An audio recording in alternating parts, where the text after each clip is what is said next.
My name is Avery, I am 18 years old, and I live in a quiet suburban town. It was 7 in the evening. The sun was going down behind our house. I stood in the backyard. I looked at the string lights I had hung up by myself earlier that day. They were half-lit, blinking slowly against the gray fence. On the patio table, there was a plate of cookies I had baked that morning. They were cold now. No one had touched them. The sliding glass door opened. My mother, Elise, stepped out. She didn't look at the lights. She didn't look at the cookies. She looked at her phone, then glanced at me like I was a chore she had forgotten to finish. "We canceled your birthday, Avery," she said. Her voice was flat. "Your sister is having a hard day. Miranda needs peace. We can't have people over making noise." She didn't say sorry. She didn't offer to reschedule. She just turned around and went back inside, sliding the door shut to keep the air conditioning in. I stood there alone. It was my 18th birthday. I looked at the cake I bought with my own money. I reached out and touched the unlit candles. One by one, I blew on them, pretending they were burning. With every breath, I felt something inside my chest break. It wasn't a loud break. It was quiet. And I knew right then that it was permanent. But before I tell you how everything flipped, like and subscribe, drop a comment. Where are you watching from? My name is Avery, I am 18 years old. To understand why I left that night, you have to understand the house I grew up in. It was a nice house. From the outside, it looked perfect. The lawn was always cut. The windows were clean. We had 2 cars in the driveway. But inside, there was a rule that no one ever spoke aloud, but everyone followed. Miranda matters most. Miranda is my sister. She is only 2 years older than me, but in my house, she was the sun, and the rest of us were just planets spinning around her. I don't remember when it started. It feels like it was always there. My earliest memory is from when I was 5 years old. I had drawn a picture at school. It was a picture of our family. I used bright colors. I was so proud of it. I ran into the kitchen to show my mother. But when I got there, Miranda was crying. She was 7. She was crying because her ice cream had fallen off the cone. It was a small thing. But my mother was on her knees, hugging her, stroking her hair, whispering soft words. My father was rushing to the freezer to get another scoop. The kitchen was full of their panic. I stood in the doorway with my drawing. I waited. I waited for them to stop fixing the ice cream problem. I waited for them to look up. They never did. After 10 minutes, I quietly put my drawing on the counter and walked away. The next day, I found the drawing in the trash. It had ice cream stains on it. That was my childhood. I learned very quickly that there were 2 roles in our family. Miranda was the sensitive one. That was the word my parents used. Miranda is sensitive, my mother would say. She feels things deeply. Because she was sensitive, she couldn't handle disappointment. She couldn't handle waiting. She couldn't handle sharing. If she didn't get what she wanted, the mood in the house would turn dark. She would slam doors. She would scream. She would refuse to eat. My parents were terrified of her moods. They would do anything to keep the peace. My role was different. I was the easy one. I was the understanding one. If there wasn't enough money for 2 dance classes, Miranda went to dance. I stayed home. My father would tell me, "Avery, you understand, right? Your sister needs this outlet. You are strong. You don't need it as much." I wasn't strong. I was just quiet. I wore Miranda's old clothes. It didn't matter that they didn't fit me right. It didn't matter that the knees were worn out. "These are perfectly good," my mother would say. "Don't be wasteful, Avery." But when Miranda needed new clothes, it was an emergency. She needed the right brand to fit in at school. She needed the right shoes. I remember sitting in the back seat of the car, watching them carry bags of new clothes for Miranda, while I wore a coat that was 2 sizes too big. It wasn't just things. It was time. When I had homework trouble, my parents told me to look it up in a book. When Miranda had homework trouble, my father sat with her for 3 hours, doing the math problems for her, so she wouldn't get stressed. When I had a fever, my mother put a glass of water by my bed and told me to sleep it off. When Miranda had a headache, the whole house went on lockdown. The curtains were drawn. We had to whisper. My mother would bring her cool washcloths and soup. I became invisible. It wasn't a choice. It was a survival tactic. If I asked for something, I was adding to the stress. If I complained, I was being difficult. I remember one Christmas clearly. I was 12. I really wanted a bicycle. I had asked for it for months. I showed my dad the one I wanted. It wasn't expensive. On Christmas morning, there was a big shape under the tree. My heart started beating fast. I thought finally they heard me. We tore the paper off. It was a bike. But it wasn't for me. It was for Miranda. Miranda looked at it and frowned. I wanted blue, she said. This is red. My father looked panic-stricken. We can paint it, he said. We can exchange it. I looked around for my gift. My mother handed me a small box. Inside was a set of art supplies. Since you like to draw, she said. I didn't speak. I looked at the red bike. I looked at Miranda complaining about the color. I looked at my parents trying to fix it. Avery, my dad said, noticing my face. Don't look so jealous. It's ugly on you. Your sister needs the exercise. It's good for her health. I wasn't jealous of the bike. I was jealous of the care. I wanted someone to worry about whether I liked the color red. I wanted someone to be afraid of disappointing me. But they weren't afraid of me. They knew I would just say, thank you, and go to my room. So that is what I did. I went to my room. I sat on my bed and stared at the wall. I realized then that my feelings didn't weigh anything. Miranda's feelings weighed a ton. My feelings were like feathers. They just floated away unnoticed. As we got older, it got worse. Miranda struggled in school, not because she wasn't smart, but because she didn't try. My parents blamed the teachers. They hired tutors. They paid for extra credit programs. I worked hard. I got straight A's. I studied late at night. When I brought my report card home, my mother would glance at it and say, "That's nice, Avery. Put it on the fridge." Then she would turn to Miranda. "Miranda, honey, you got a C in history. That is so good. We should go out to dinner to celebrate." And we would. We would go to Miranda's favorite restaurant to celebrate her C, while my A's sat on the fridge under a magnet forgotten. I stopped showing them my grades. They didn't notice. By the time I was 17, I was basically a ghost in my own house. I cooked dinner because my mother was too exhausted from dealing with Miranda's drama. I cleaned the living room because Miranda is going through a hard time with her boyfriend. I did my own laundry. I bought my own school supplies with money I earned babysitting. I told myself it was okay. I told myself I was independent. I told myself I was preparing for the real world. But deep down, I was just a little girl waiting for her turn. I thought, maybe when I graduate, maybe when I turn 18, maybe then it will be my turn. I was wrong. My 18th birthday was supposed to be different. 18 is a big number. It means you are an adult. It is a milestone. 3 weeks before my birthday, I sat my parents down. I chose a time when Miranda was out with her friends. The house was quiet. "Mom, Dad," I said.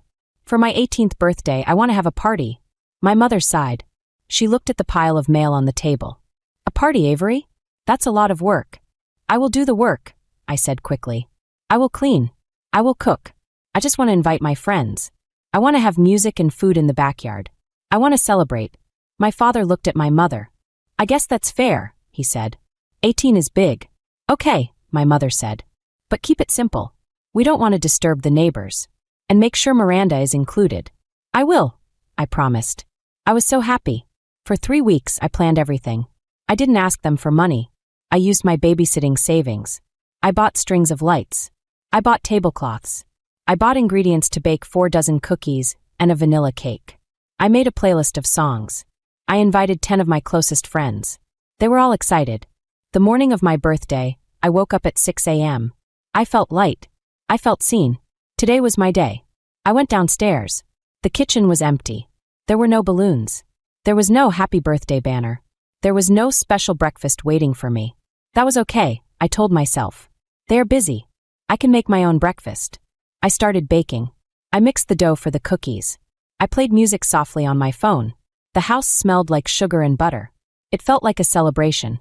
Around 10 a.m., Miranda came downstairs. She was wearing her pajamas. Her hair was messy. She looked like she had been crying. She walked into the kitchen and glared at me. "Why is it so loud?" she snapped. I paused the music. "It's my birthday, Miranda. I'm baking for the party tonight." She rolled her eyes. "God, you're so annoying. I have a migraine. My boyfriend didn't text me back last night. I haven't slept." "I'm sorry," I said. "I'll keep it down." She grabbed a bottle of water from the fridge and slammed the door shut. "Whatever. Just stop making so much noise with the pans." She stomped back upstairs. My stomach tightened. I knew that stomp. I knew what it meant. An hour later, my mother came down. She looked stressed. She didn't say happy birthday. "Avery," she said, "can you try to be quieter? Your sister is really upset. She's having a crisis." "She's just tired, Mom," I said. "She'll be fine." "You don't know that," my mother said sharply. She's very sensitive. Today is hard for her. Today is my birthday, I said. My mother looked at me like I was being selfish. I know that, Avery. But we have to be considerate. She left the kitchen. I kept baking. I iced the cake. I wrote, Happy 18th Avery, on it with blue gel. It looked pretty. At 4 p.m., I went to the backyard to hang the lights. It took me a long time. I had to use a ladder. I set up the table. I put out the napkins. I was sweating, but I was proud. It looked beautiful. My friends were supposed to arrive at 6 p.m. At 5:30 p.m., I went upstairs to shower and change. I put on a nice white dress I had bought at a thrift store. I curled my hair. I looked in the mirror and smiled. I looked like an adult. When I came downstairs, the house was silent. Too silent. My father was sitting on the couch, reading his phone. My mother was in the kitchen, pacing. Where is Miranda? I asked. She's in her room, my father said without looking up. She's not feeling well. Okay, I said. Well, the party is outside. She can stay in her room if she wants. My mother stopped pacing. She looked at me. Her face was hard. Avery, she said. We need to talk. I froze. About what? We can't have the party, she said. I didn't understand the words. What? We have to cancel, she said. Miranda is in a very bad place. She's crying. She's hysterical.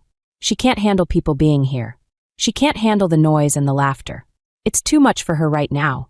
I stared at her. But, my friends are coming in 30 minutes. I already texted them, my mother said.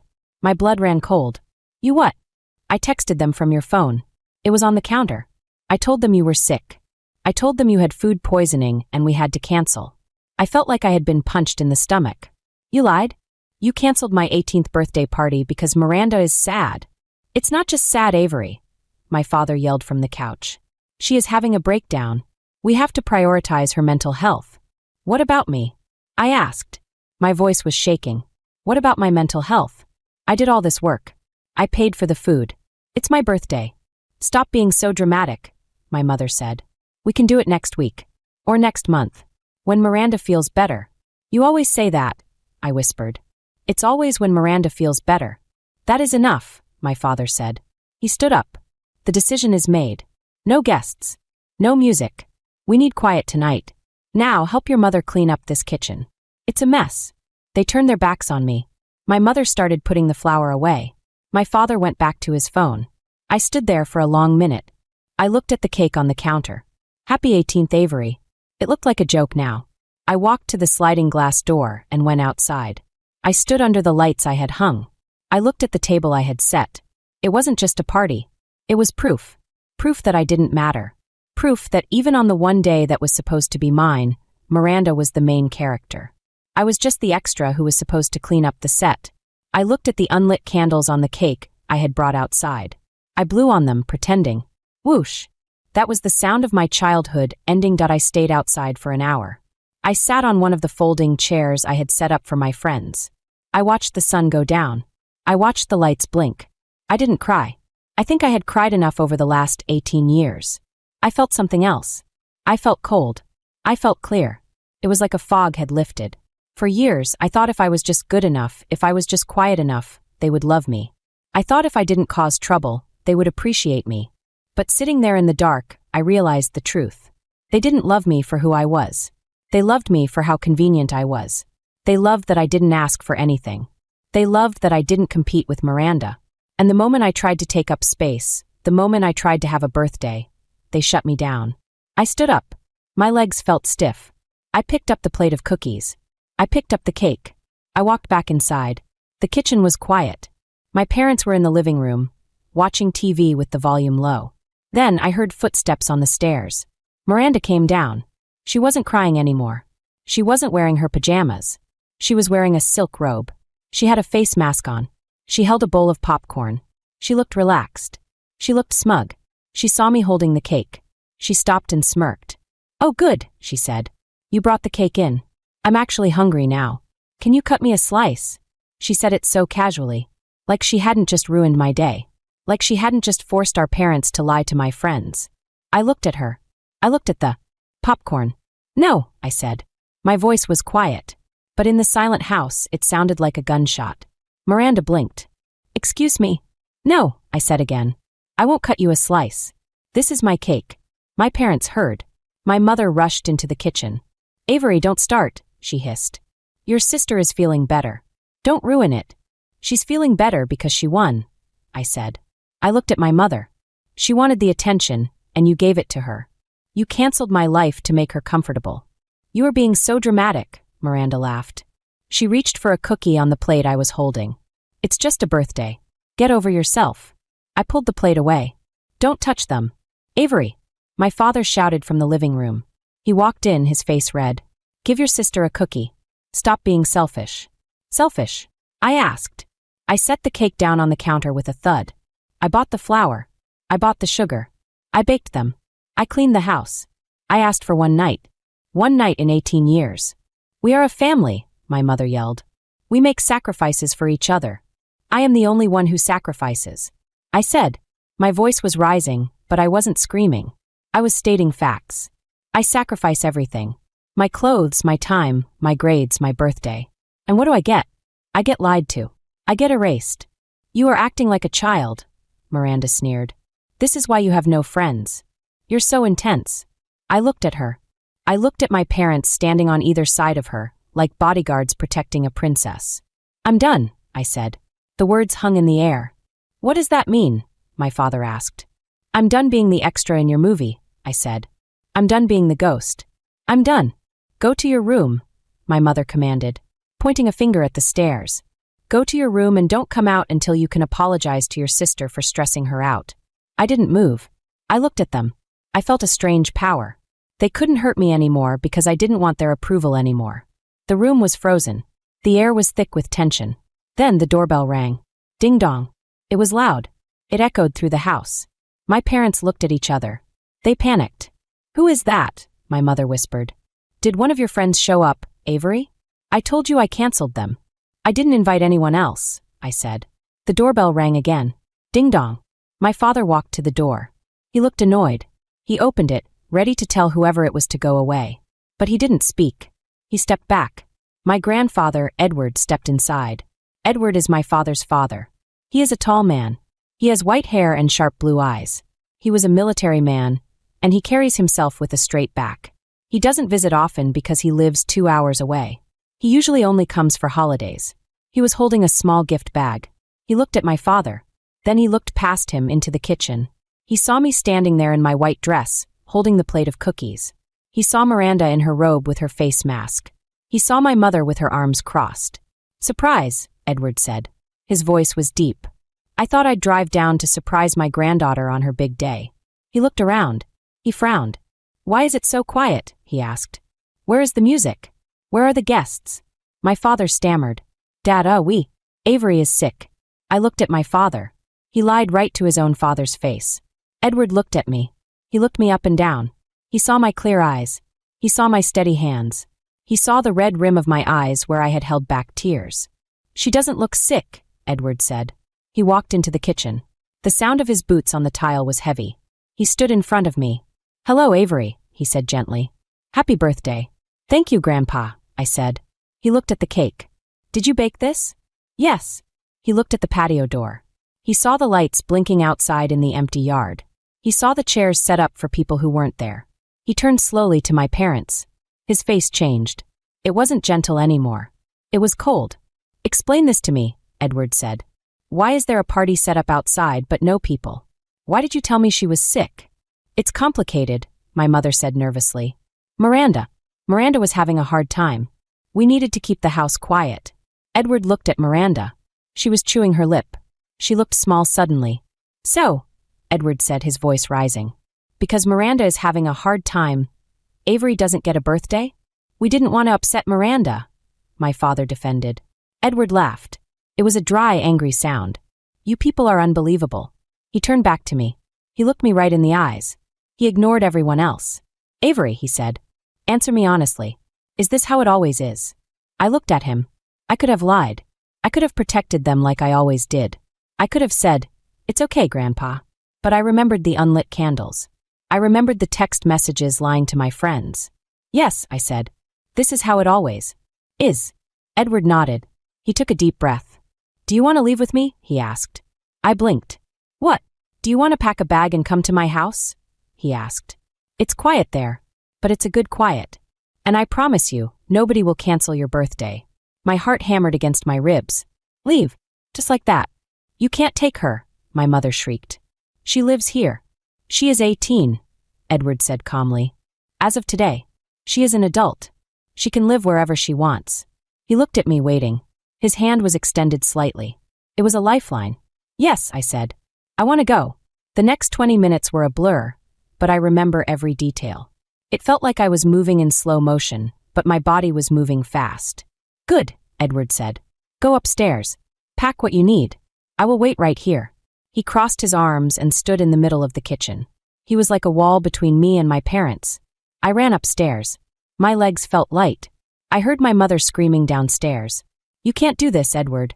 You are undermining us. We are her parents. You are failing her. Edward roared back. I had never heard him yell before. The floorboards vibrated. You are treating one child like a queen and the other like a servant. I have watched it for years, but I held my tongue. Tonight?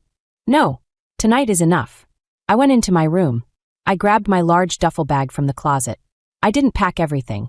I didn't want everything. I packed my clothes, the ones I had bought myself, not the hand-me-downs. I packed my laptop. I packed my sketchbook. I packed my favorite shoes. I packed my toothbrush and my hairbrush. I looked around the room. I saw the bed where I had cried 1,000 times. I saw the desk where I studied alone while they took Miranda out to dinner. I realized I wasn't leaving a home. I was leaving a cage. I zipped the bag shut. It was heavy, but I didn't care. When I came back to the hallway, Miranda was standing there. She was leaning against her doorframe. She looked confused. She wasn't used to this. She wasn't used to things not going her way. You're not really going, she said. It wasn't a question. It was a statement. She thought I was bluffing. Watch me, I said. But who is going to drive me to school on Monday? She asked. Mom hates the morning traffic. I almost laughed. That was her concern. Not that she was losing her sister, but that she was losing her chauffeur. Drive yourself, I said. Or get Mom to do it. I walked past her. I didn't look back. Downstairs, the atmosphere was poisonous. My mother was crying on the sofa, acting like the victim. My father was pacing, his face purple with rage. Edward was standing exactly where I left him, staring them down. When he saw me with the bag, his face softened. Ready? He asked. Yes, I said. My father stepped forward. Avery, if you walk out that door, don't expect us to support you. You are on your own.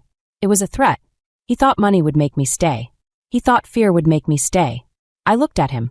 I've been on my own for years, Dad. You just didn't notice. My father's mouth opened, but no sound came out. Edward put a hand on my shoulder. It was heavy and warm. She's not on her own, he said to my father. She's with me. And unlike you, I take care of my family. Edward took my bag from my hand. He carried it for me. We walked to the front door. My mother called out, Avery, please, think about the family. I paused at the door. I thought about the family. I thought about the red bike. I thought about the cancellation. I thought about Miranda's smirk. I am thinking about the family, I said. That's why I'm leaving. We walked out into the cool night air. The crickets were chirping. The string lights in the backyard were still blinking, but I turned my back on them. Edward opened the passenger door of his truck for me. I climbed in. The seat was high. It smelled like old leather and peppermint. He put my bag in the back. He got in the driver's side and started the engine. It was a loud, rumbling sound. A strong sound. As we backed out of the driveway, I looked at the house one last time. I saw Miranda watching from her bedroom window. I saw my parents standing in the open doorway, looking small and defeated. I didn't feel sad. I didn't feel guilty. I took a deep breath. For the first time in 18 years, my chest didn't feel tight. Hungry? Edward asked as we turned onto the main road. Yes, I said. I haven't eaten all day. There's a diner about 10 miles up, he said. Let's get you a burger. And a slice of cake. A real one. Okay, I said. I leaned my head back against the seat and watched the streetlights pass by. I was leaving. I was really leaving. And I knew I was never going back. The first morning at Grandpa Edward's house didn't feel real. I woke up at 7 a.m. out of habit. My body was tense. My muscles were tight. I lay in the strange bed, staring at the ceiling. The ceiling here was different. It had thick, wooden beams. The paint was a soft cream color, not the stark white of my room back home. I held my breath, waiting. I was waiting for the sounds that defined my life. I was waiting for the heavy thud of my father's footsteps rushing to find his car keys. I was waiting for the high-pitched whine of Miranda's voice complaining that her towel wasn't fluffy enough. I was waiting for my mother to yell my name. Avery. The coffee maker isn't working. Avery. Where is the iron? I waited for 5 minutes. Silence. The only sound was the wind moving through the pine trees outside the window. It was a whoosh sound, gentle and steady. I sat up. The guest room at Edward's house was simple. There was a wooden dresser, a small desk, and a quilt on the bed that smelled like lavender and old cedar. It wasn't a room for a servant. It was a room for a person. I put my feet on the floor. The wood was cool. I walked to the window and looked out. There was no perfectly manicured lawn here. There were no neighbors peering over the fence to judge us. There was just a vegetable garden, a tool shed, and acres of wild grass leading up to the treeline. I saw my grandfather down in the garden.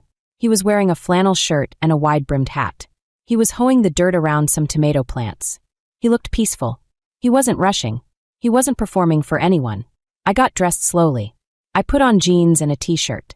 I didn't worry about if my outfit matched or if it looked presentable. Nobody was watching. When I walked into the kitchen, the smell hit me. Bacon. Real smoky bacon. And strong coffee. Edward had left a plate on the counter covered with a paper towel. I lifted it. 2 fried eggs, 3 strips of bacon, and 2 slices of buttered toast. I stared at the food. Tears pricked my eyes. It seems silly to cry over toast, but you have to understand. I had cooked breakfast for my family every morning since I was 12. Nobody had cooked for me. Nobody had thought Avery might be hungry. I sat at the small round table and ate. I chewed slowly. I tasted the butter. I tasted the salt. It was the best meal I had ever had. My phone was sitting on the table next to my plate. I had turned the sound off the night before, but the screen kept lighting up. BZZT, BZZT, BZZT. The screen was full of notifications. I picked it up. My hand shook a little. The old fear was still there. The fear that I was in trouble. The fear that I had done something wrong. I unlocked the screen. 14 missed calls from Mom. 8 missed calls from Dad. 3 missed calls from Miranda. And the texts. There were dozens of them. I started reading from the beginning. Mom, 9:02 p.m. last night. Avery, this isn't funny. Get back in the car. Mom, 9:15 p.m. we are your parents. You can't just walk out. Mom, 10:30 p.m. Miranda is crying. She says you ruined her night. Are you happy now? You made your sister cry on your birthday. I stared at that one. You made your sister cry on your birthday. It was such a twisted way to see the world. It was my birthday. I was the one whose party was canceled. I was the one who was ignored. But in my mother's mind, Miranda was the victim because she felt bad about being mean. I scrolled down to the morning texts. Dad, 6:45 a.m. pick up the phone. We need to discuss the rules if you are going to live there. Dad, 7:10 a.m. Grandpa is too old to take care of you. You are being a burden to him. Don't be selfish. Come home. Selfish. That was their favorite word for me. Anytime I did something for myself, I was selfish. Miranda, 8 a.m. I need a ride to campus. Mom says she won't drive me. Where are you? You're so annoying. Miranda, 8:15 a.m. Hello? I'm going to be late. This is your fault. I put the phone down. I looked out the window at Edward. He wasn't burdened. He was humming. He looked happy. I realized then that my father was lying. He wasn't worried about Grandpa. He was worried about losing control. He was worried that if I wasn't there to be the selfish one, they would have to look at themselves. I walked outside. The air was crisp. The sun was warm on my face. Edward looked up and smiled. He leaned on his hoe. Sleep well? He asked. Yes, I said. I slept for 9 hours. Good, he said. You needed it. You looked like a ghost last night. He gestured to the garden. I'm pulling weeds. You can help if you want. Or you can sit on the porch and read. Or you can go for a walk. There are no rules today. I want to help, I said. I wanted to work. I wanted to use my hands. I wanted to do something that had a result I could see. We worked for 2 hours side by side. We didn't talk much. We just pulled weeds. It was meditative. Around noon, my phone started buzzing again in my pocket. It was persistent. Long buzzes. That meant a call. I pulled it out. It was my mother again. Edward looked at me. He saw the tension come back into my shoulders. He saw my face go pale. You don't have to answer it, he said. I feel like I have to. I whispered. If I don't, she'll just keep calling. She might come here. Let her come, Edward said, his voice hard. I have a lock on the gate. And I have a very loud voice. I looked at the phone. I hit the green button. I put it to my ear. Hello, Avery. My mother's voice was shrill. It was so loud I had to pull the phone away from my ear. Where have you been? Why aren't you answering? Do you have any idea what is happening here? I'm at Grandpa's, I said calmly. I'm gardening. Gardening? She sounded like I had said I was murdering someone. Your sister missed her first class. Your father couldn't find his blue tie, and he was late for a client meeting. The kitchen is a disaster. There are dishes everywhere. I closed my eyes. Mom, I don't live there anymore. Stop saying that, she screamed. Of course you live here. You are having a tantrum. We get it. You're mad about the party. Okay, fine. We're sorry. Happy. Now come home and clean this kitchen. You're sorry? I asked. What are you sorry for? For, whatever, she stammered. For canceling the party. We'll buy you a cake. We'll give you $50. Just come home. Miranda is making everyone miserable because you aren't here. So you want me back to handle Miranda, I said. Not because you miss me. We are a family, Avery. We need everyone to pitch in. I pitched in for 18 years, I said. I think I'm done. Avery. I have to go, Mom, I said. I'm helping Grandpa. I hung up. My heart was pounding like a drum in my chest. I had never hung up on my mother before. It felt terrifying. It felt illegal. But then the silence returned. The wind blew through the trees. Edward went back to hoeing the dirt. The world didn't end. The sky didn't fall. I took a deep breath. I put the phone in my pocket. I knelt down in the dirt and pulled a weed. Over the next few days, the dynamic shifted. My parents realized that anger wasn't working. So they switched tactics. They switched to guilt. My father sent me a photo of the family dog, Buster. Text, Buster misses you. He's sitting by your door. He won't eat. It was a lie. Buster loved food more than anything. My mother sent me a photo of a dress she saw online. Text, this would look so cute on you. I can buy it for you if you come home for dinner on Sunday. It was a bribe. A cheap bribe. Miranda sent me voice memos. I listened to one. You think you're so cool living with Grandpa. But he's going to get sick of you. Everyone gets sick of you. You're boring. You have no personality. You're just a maid. I deleted it. The words still hurt. They stung like bee stings. But the distance helped. Being at Edward's house was like having a shield. Their words hit the shield and fell to the ground. They couldn't reach my heart anymore. By the end of the week, I felt something new growing inside me. It wasn't just relief. It was clarity. I looked at my life. I looked at the way I had been treated. And for the first time, I stopped blaming myself. I stopped thinking if I was prettier, they would love me. Or if I was smarter, they would notice me. I realized it wasn't about me. It was about them. They were broken. They needed a scapegoat to function. Without me, they were turning on each other. I wasn't the problem. I was the solution they had thrown away. It had been 7 days. 7 days of peace. 7 days of good food. 7 days of sleeping without fear. I knew I couldn't stay in this limbo forever. I needed to know if there was any hope for my family. I needed to know if they were capable of change. I sat on the back porch with my laptop. I had been looking at colleges. I had been looking at jobs. But before I could move forward, I had to close the door behind me. I decided to give them one chance. Just one. I knew what the core problem was. It wasn't just the favoritism. It was the presence of Miranda. Miranda was a black hole. She sucked all the energy, money, and love out of the room. As long as she was in that house, my parents would never be normal. They were addicted to enabling her. If I was going to have a relationship with them, the dynamic had to break. I opened a blank document. I typed out my thoughts. Then I condensed them into a single text message. I didn't want to argue. I didn't want to explain. I just wanted to set a boundary. I typed, Mom, Dad. I am safe. I am happy where I am. You keep asking me to come home. I am willing to meet with you to discuss our future relationship. However, I have one non-negotiable condition. Miranda is 20 years old. She is an adult. She needs to move out of the family home permanently and learn to support herself. I cannot live in a house where her abuse is tolerated and rewarded. If you want me back, she has to go. I stared at the message. It felt heavy.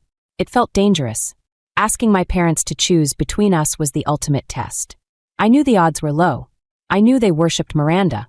But I had to ask. I had to know for sure. I pressed. Send. The little delivered sign appeared. I put the phone down on the porch railing. I felt nauseous. An hour passed. No reply. 2 hours passed. No reply. My anxiety started to rise. Were they angry? Were they laughing at me? Then the dogs started barking. Edward had 2 big German shepherds. They were barking at the front gate. I looked at the security monitor in the kitchen. A red convertible had pulled up to the gate. It was Miranda's car. My parents had bought it for her 16th birthday. She was alone. She was honking the horn repeatedly. Beep, beep, beep. My stomach dropped. She had seen the text. My parents must have shown her. Grandpa, I called out. Edward came in from the living room. He looked at the monitor. He frowned. She's persistent, he said. She's furious, I said. Do you want to talk to her? He asked. I hesitated. Part of me wanted to hide under the bed. Part of me wanted to run away. But a new part of me, the part that had been growing for the last 7 days, wanted to stand my ground. Yes, I said. But don't let her inside. Edward nodded. He pressed the button to open the electronic gate, just enough for a person to walk through. But not a car. Miranda got out of her car. She stormed up the long gravel driveway. She was wearing expensive boots and a designer jacket. She looked out of place against the dirt and the trees. I opened the front door and stepped out onto the porch. Edward stood behind me, just inside the screen door. He was my backup, but he let me lead. Miranda stopped at the bottom of the porch steps. Her face was red. She was shaking. You witch, she screamed. She didn't use the word witch, but a much worse one. Hello, Miranda, I said. My voice was steady, which surprised me. I saw the text, she yelled. I saw what you sent Mom and Dad. You want to kick me out? You want to make me homeless? I want you to grow up, I said. You're 20, Miranda. You're not a child. It's my house, she shrieked. I have anxiety. I can't live alone. You know that. You're doing this to hurt me. I'm doing this to save myself, I said. I can't live with you anymore. You are mean. You are cruel. And you use Mom and Dad like a bank account. She ran up the steps. She got right in my face. I could smell her perfume. It was too sweet. You are going to take that text back, she hissed. You are going to text them right now and say you were joking. And then you are going to come home and do my laundry because I have a pile of clothes waiting for you. The entitlement was breathtaking. She didn't just want me back as a sister. She wanted me back as a servant. No, I said. Miranda's eyes widened. She wasn't used to that word. Excuse me? No, I said again. I'm not coming home. I'm not doing your laundry. And I'm not taking the text back. She lost control. She reached out and grabbed my arm. Her fingernails were long and sharp. She dug them into my skin. You listen to me, you little. Pain shot up my arm. But I didn't pull away. I looked at her hand. Then I looked at her eyes. Let go, I said. Make me, she sneered. I don't have to, I said. Grandpa. The screen door opened. Edward stepped out. He was 6'2". He looked like a mountain. Let go of her, Miranda, he said. His voice was low and dangerous. Miranda flinched. She let go of my arm. She stepped back, nearly tripping down a step. You're all crazy, she shouted. Tears started running down her face, her weapon of choice. Grandpa, she's lying to you. She's the bad one. She hates our family. Edward looked at her cold tears. He wasn't moved. She doesn't hate the family, Edward said. She just hates the way you treat her. And frankly, so do I. Miranda gasped. She looked at me with pure hatred. Mom and Dad will never choose you, she spat. They love me. They protect me. You're just the accident. You're the extra. I know, I said softly. That's why I'm free. You'll regret this, she screamed. When you're all alone, you'll regret this. I'm not the one who is alone, I said. Look at you, Miranda. You're screaming on a porch because you can't function without someone to abuse. She didn't have a comeback for that. She turned around and ran back to her car.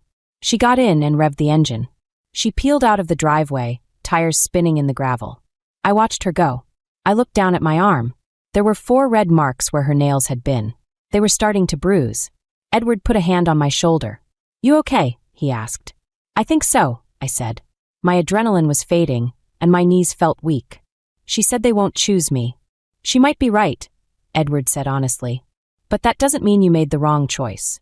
We went back inside. I sat at the kitchen table. I put some ice on my arm. I waited for the final verdict. I knew my parents would have to respond now. Miranda would go home and tell them a horror story. She would tell them I hit her. She would tell them I cursed at her. She would lie. And they would have to decide, do they believe the liar they worship? Or do they believe the daughter they ignored? I checked my phone. Nothing yet. The silence was heavy. It was the silence before the execution. But as I sat there, I realized something. The execution had already happened. It happened on my birthday when I blew out those unlit candles. I was already dead to them. This was just the funeral. And funerals, as sad as they are, bring closure. 2 days passed after Miranda's visit. 2 days of silence. I stayed close to the house. I helped Edward paint the fence. I organized his pantry. I tried to keep my hands busy so my mind wouldn't race. Every time my phone buzzed, I jumped.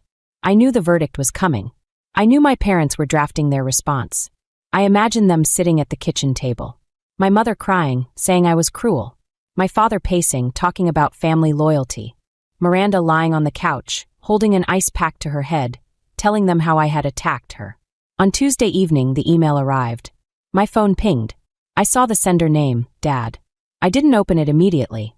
I went to the kitchen where Edward was making tea. "It's here," I said. Edward turned off the kettle. He didn't ask what I meant. He knew. "Do you want to read it alone?" "No," I said. "I want you to be here." I sat at the table. My hands were cold. I opened the email app. The subject line was, "Regarding your ultimatum." I took a deep breath and began to read. "Avery, we received your text message. We also spoke to Miranda, who came home in absolute hysterics. She told us how cold you were. She told us you threatened to call the police on your own sister. We are frankly shocked. We didn't know you were capable of such cruelty. We have discussed your condition for coming home. You asked us to kick Miranda out. You asked us to choose between our children.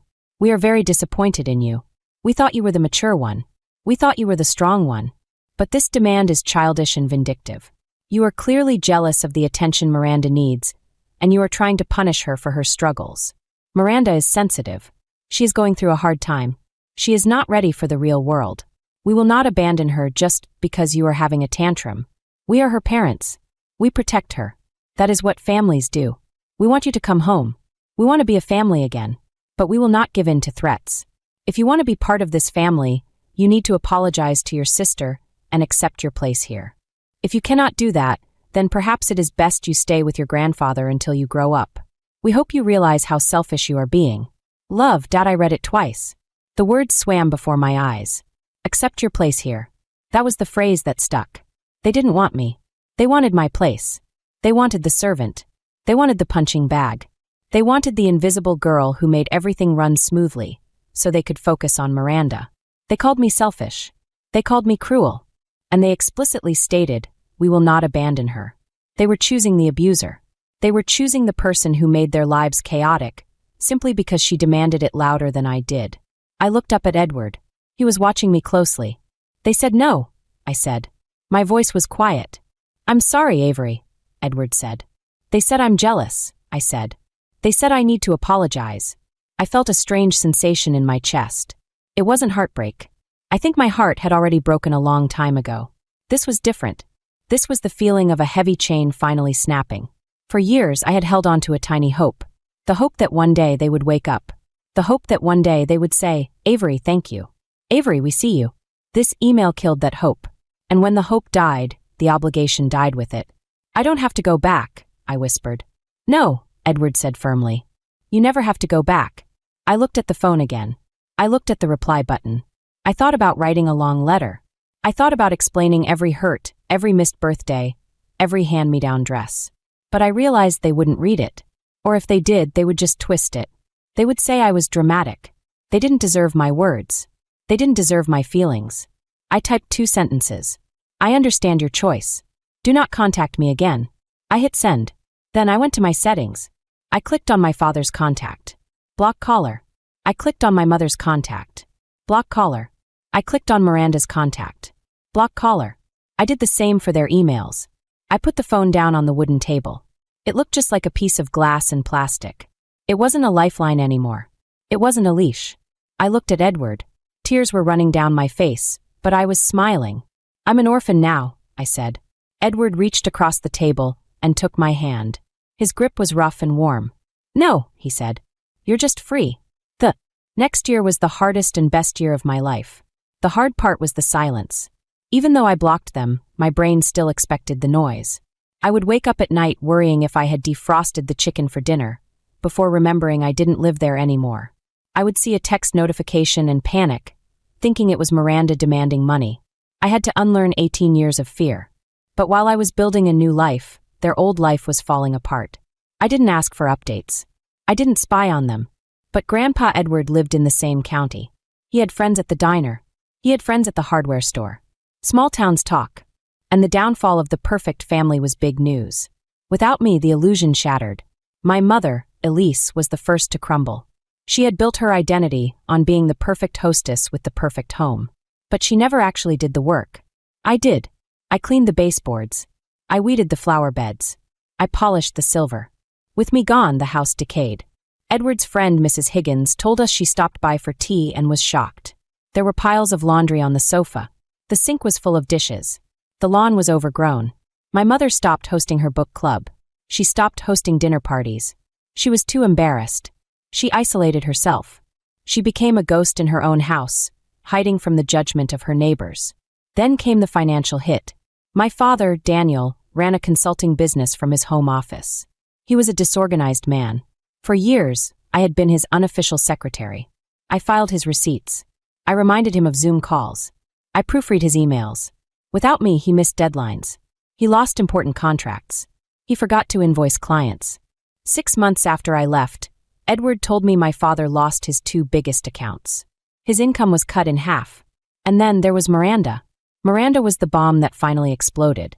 Without me there to absorb her anger, she turned it on our parents. Without me there to do her chores, she refused to do them herself. She got fired from 3 jobs in 4 months. The first one was at a boutique. She told the manager that folding clothes was beneath her. Fired. The second one was a receptionist job. She hung up on a rude customer and threw a stapler. Fired. The third one was at a coffee shop. She didn't show up for her shifts because she was too tired. Fired. She had no money. She demanded my parents pay for her gas, her clothes, her food. And because they had promised never to abandon her, they paid. They drained their savings to keep her happy. But Miranda is never happy. 8 months after I left, the news reached us. My parents were selling the house. The big, beautiful house with the pool and the perfectly manicured front yard. They couldn't afford the mortgage anymore. They had to downsize. They moved into a small, 2-bedroom apartment on the loud side of town. It was a humiliation for them. They cared so much about status, about looking successful. Now everyone knew they were broke. And the worst part for them? The apartment was too small. Miranda moved in with them. 3 unhappy adults in a tiny space. Edward heard the stories. The neighbors called the police because of the shouting. Miranda screaming that she hated the apartment. My mother crying. My father yelling. Finally, they did what I asked them to do, but too late. They kicked Miranda out. Not because they wanted to teach her a lesson, but because they ran out of money. Miranda had to move into a studio apartment in a bad neighborhood. She had to take a job at a fast food restaurant just to pay rent. I heard she blamed me. She told anyone who would listen that her evil sister ruined the family. She said I abandoned them, but I didn't feel guilty. I thought about the canceled birthday. I thought about the red bike. They had sacrificed me for years to keep their ship afloat. I was the one bailing out the water. When I jumped overboard to save myself, the ship sank. That wasn't my fault. That was gravity point 2 years later. I was 20 years old. I sat in a booth at a coffee shop in Flagstaff, Arizona. Outside, the San Francisco peaks were covered in white snow against a bright blue sky. I had moved here for college. Edward helped me with the tuition, and I worked 20 hours a week at the university library to pay my rent. I loved the library. It was a sanctuary. It was a place of order and quiet. But unlike my childhood home, it was a warm quiet. A respectful quiet. I had changed. I cut my hair short, a bob that framed my face. I wore colorful clothes. I wore a bright yellow scarf. In my old life, I only wore gray or navy, so I wouldn't stand out. Now I liked being seen. I had friends. Real friends. My roommate, Sarah, was a loud, funny girl who studied biology. She knew my story. She didn't think I was dramatic. She thought I was a survivor. On my 20th birthday, Sarah and our other friends threw me a party. We went to a karaoke bar. I sang. Terrible songs. I laughed until my stomach hurt. Nobody canceled it. Nobody told me to be quiet. Nobody stole my cake. I was studying graphic design. I had a portfolio full of work. I was good at it. My professors told me I had a unique eye. I was happy. It wasn't a loud, explosive happiness. It was a quiet, steady hum in my chest. It was the feeling of safety. I was sketching in my notebook, drinking a latte, when my phone rang. It was an unknown number. I usually didn't answer those. But I was waiting for a call from a local gallery about displaying my art. I slid the bar to answer. Hello, Avery. The voice stopped my heart for a second. It was thin, shaky, and older than I remembered. It was my mother. I put my pen down. I looked out the window at the mountains. I didn't panic. I didn't shake. I just felt a deep, profound sadness. Hello, Mom, I said. Oh, thank God, she breathed. She sounded like she was crying. I used a friend's phone. I knew you blocked us. I just needed to hear your voice. I didn't say anything. I waited. Avery, please, she said. We miss you so much. It's been so hard. Your father isn't well. His blood pressure is through the roof. I'm sorry to hear that, I said politely, like I was talking to a stranger. Miranda is gone, she rushed on. We don't talk to her. She's impossible. You were right. We should have listened. We made a mistake. I closed my eyes. There it was. The validation I had craved for 18 years. You were right. But it didn't feel like a victory. It felt like ash. Why are you calling, Mom? I asked. We want you to come visit, she said. Her voice turned desperate. Just for a weekend. We are so lonely, Avery. The apartment is so quiet. We have nobody. We need our daughter. I listened to her. I heard the manipulation hidden in the pity. We are lonely. We need. They didn't miss Avery the person. They missed Avery the fixer. They were drowning, and they wanted me to come back and be their life raft. I can't come, I said. Why? She sobbed. We are your family. Doesn't that mean anything to you? I looked at my sketchbook. I looked at the drawing of the mountains I was working on. I thought about Edward, who was coming to visit me next week. I thought about Sarah, who was bringing me dinner tonight because I had a big exam. It means something, I said slowly. But family isn't just blood, Mom. Family is behavior. Avery, please. I have a life here, I said. I have peace here.